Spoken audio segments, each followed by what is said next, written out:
ఇక ఏపీలో వర్షాలు కాస్త తగ్గుముఖం పట్టాయి. 4 రోజుల జల విలయానికి ఏపీ అష్టదిగ్బంధనమైంది. బుడమేరు విజయవాడలో ప్రళయం సృష్టించింది. చాలా ప్రాంతాలు ఇంకా వరద గుప్పిట్లోనే అల్లాడుతున్నాయి. బెజవాడ వరద ముంపు ప్రాంతాల్లో ప్రభుత్వం సహాయ పునరావాస కార్యక్రమాలు వేగవంతం చేసింది.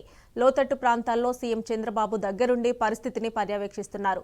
ఇటు అధికార యంత్రాంగం సహాయక చర్యల్లో నిమగ్నమైంది. 36 ఎన్డీఆర్ఎఫ్, ఎస్డీఆర్ఎఫ్ బృందాలు నిరంతర సేవలు అందిస్తున్నాయి.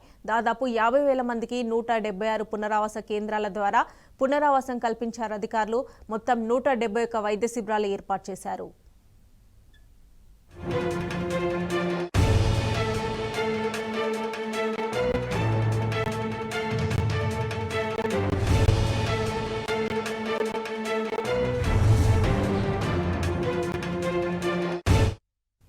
ఇటు భారీ వర్షాలకు పార్వతీపురం, మన్యం, అల్లూరి సీతారామరాజు, పశ్చిమ గోదావరి, ఏలూరు, కృష్ణా, ఎన్టీఆర్, గుంటూరు, బాపట్ల, పల్నాడు జిల్లాలో జనజీవనం అస్తవ్యస్తంగా మారింది. ఎక్కడ చూసినా మోకాళ్ల లోతు నీరు దర్శనమిస్తోంది. రహదారులు, చెరువులను తలపిస్తున్నాయి. బయటకు రావాలంటే జనం భయపడుతున్నారు. ఇక వర్షాలు, వరదల నేపథ్యంలో పలు జిల్లాల్లో కలెక్టర్లు నేడు విద్యా సంస్థలకు సెలవు ప్రకటించారు.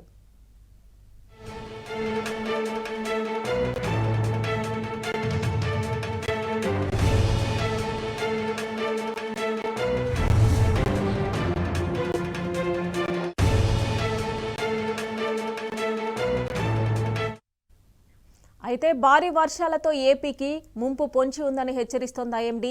వాయుగుండం సృష్టించిన విలేం నుంచి బయటకి రాకముందే రాష్ట్రంలో మరోసారి భారీ వర్షాలు కురిసే అవకాశం ఉందని పేర్కొంది. రానున్న 48 గంటల్లో బంగాళాఖాతంలో మరో అల్పపీడనం ఏర్పడనుందని తెలిపింది. ఈ తుఫాను ఉత్తరాంధ్ర, దక్షిణ ఒడిశా తీరం దాటుతుందని అంచనా వేసింది.